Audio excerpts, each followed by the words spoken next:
Summer League, this is a good place for the rookies to get their feet wet, but let's get one thing clear. Summer League, this really only tells us about the pretenders. Most guys, they're going to either struggle for a game or so and then adjust, or for games and then adjust. Guys like Trae Young, Wemby, etc.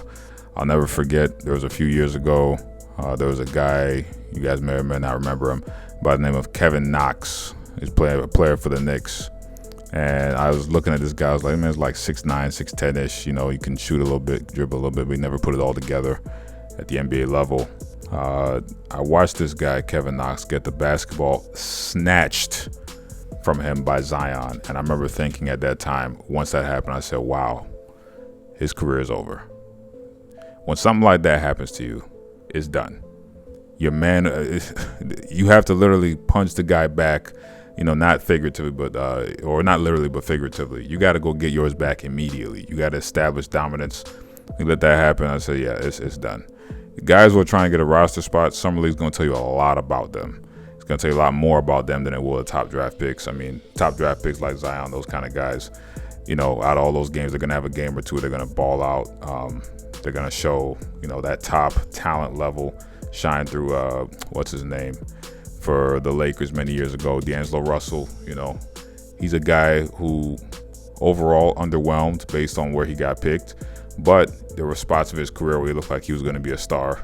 You know, he showed a little bit of that. Trae Young struggled throughout the entire summer league, you know, and in terms of with his shooting percentage, turned out to be an all-star. So I mean, the summer league, this is more about the guys who are trying to make the team versus the guys who are definitely going to get playing time and work out those kinks long term. But based off the tape from college and summer league, let's talk about some of this year's top prospects. We'll start off with number 1 draft pick, Cooper Flagg. I think this was really the safe pick at number 1. He's kind of, from the tape I've seen, he looks like a Jason Tatum type of player, you know, that you could probably put in a point forward spot to run the offense. I think he has great instincts. He's got a good nose for the ball. I do like his fearlessness. There was his first game, he tried to body the hell out of somebody. I forgot who he tried to body. I think it was the Lakers game.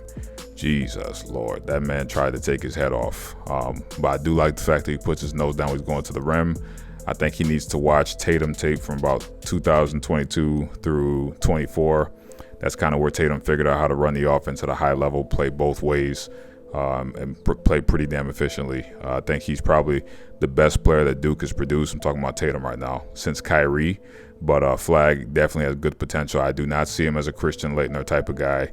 I think he has pretty good damn potential. And watching him last year when he played that scrimmage versus Team USA, that was really all I needed to see. If he can make his game a hybrid of like a Tatum / Bam Adebayo, I mean, he's going to be a problem. The dude, physically, he has talent.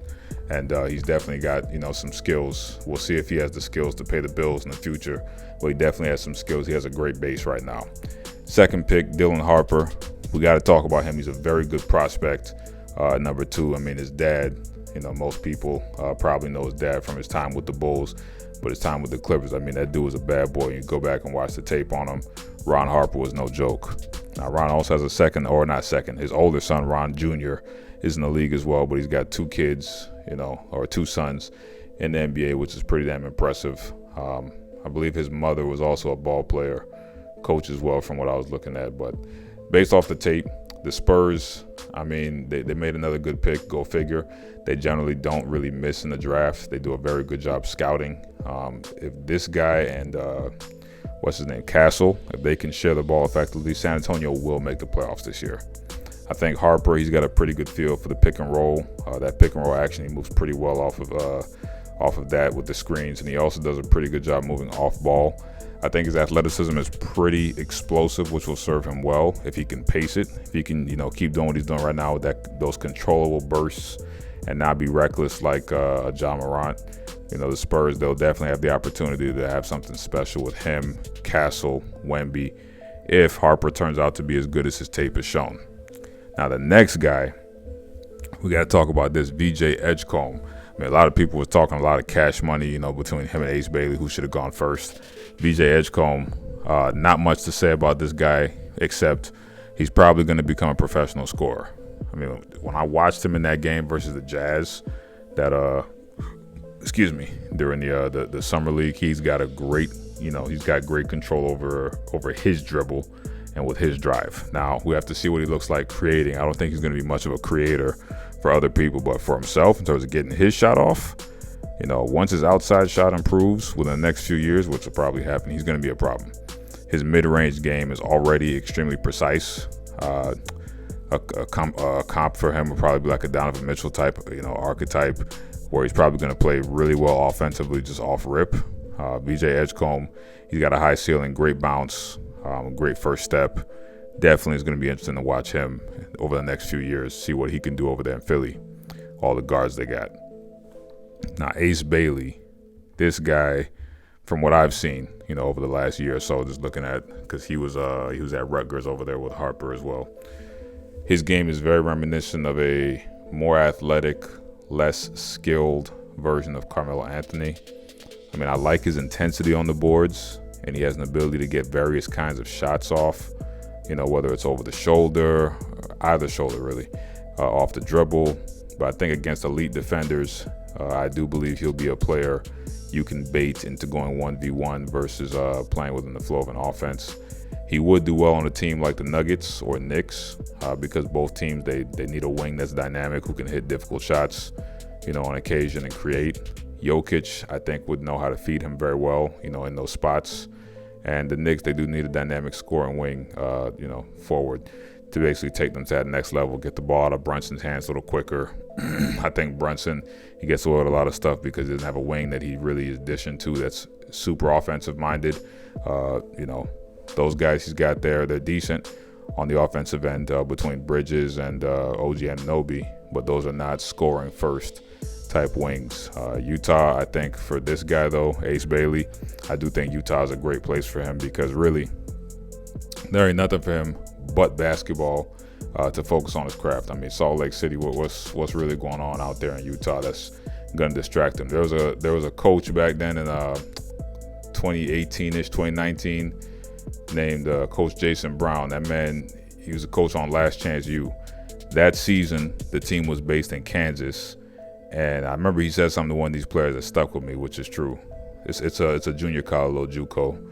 Those who know, you guys know what that is, what that life is like. The player was doing something stupid out there in Independence, Kansas, which nobody knows of. If you don't watch that show, you probably don't know of it unless you live there.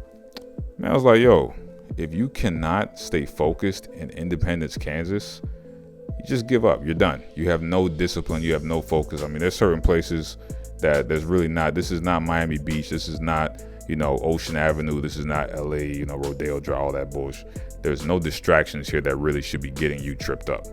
There's nothing but nature, the sky, and your sport, whatever it is. So, I mean, for Ace Bailey, this is, he might not have wanted it initially. This is a blessing in disguise for him if he uses it right. Utah's a great place to hone your craft. Now, we got to go look at there's other players. There's, what's his name, Nupel. There's a few other guys. But I'm going to skip down to some of the gems from this draft. Just two more players. This guy is Jean Beringer, or, however you pronounce his name with the French pronunciation. I think it's Beringer. This guy I love his motor. I love this dude's motor. This is the kind of guy you want on your team. High motor, quick learner. I think from when I was looking him up, this guy is really not even, a hooper for life. You could tell he's a little raw with his ball handling and with him attacking the basket. The way he attacks the basket, you can't really teach that. That's just, the man has a reckless abandon, which at his size, you can get away with. I talk about recklessness with your body when you're like under 6'6", because really the likelihood of you being able to, land safely, you're going to have to do some high flying acrobatics when you're being reckless like that. This guy is just a runaway train. Now, if he can learn how to, harness that, this is going to be a very, very nice player, especially on the defensive end. He gets his hand on everything. That's really where I would use him at. Defensive end, he gets his hand on everything. On offense, turn him into like a rim runner. Have him learn, a little floater in his game. Get one. He doesn't need a whole bunch of post moves. Give him like one post move, like a hook, and that's it. Doesn't matter if it's predictable. Give him that. He don't need to learn how to shoot well outside of free throws. That's a guy you set loose on the Embiids of the world, the Giannis's, the Jokic's. That's who you want on your team. You basically want to be like 2020 Dwight Howard. Just set them loose. Tell them to make their life hell.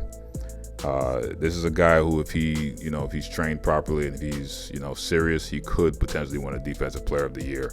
And for him to be drafted not so low, because he's a raw prospect. But this is a good pick for the T-Wolves. It's a good pick for them. The last one I want to talk about is a guy by the name of Walter Clayton Jr. Now, if you watched the tourney this year, you saw how nasty he was. He's from Florida. He went to the University of Florida, so I definitely had an eye on him this year. I think this guy is probably the steal of the draft. The steal. For a player as composed and clutch as him to fall this late in the first, he has a great flow, with the offense. I believe his game will translate well to the league. His handle, it's a little too tight for somebody to just strip unless they're, really fouling like crazy. He's got great vision. I don't think he's, Steve Nash vision, but he's got pretty damn good vision. And if he can up his playmaking a little bit, because he's a little scoring first, which a lot of these guards are now. That's kind of how they're being trained from jump. But he definitely will share the rock a little bit more. He's not greedy.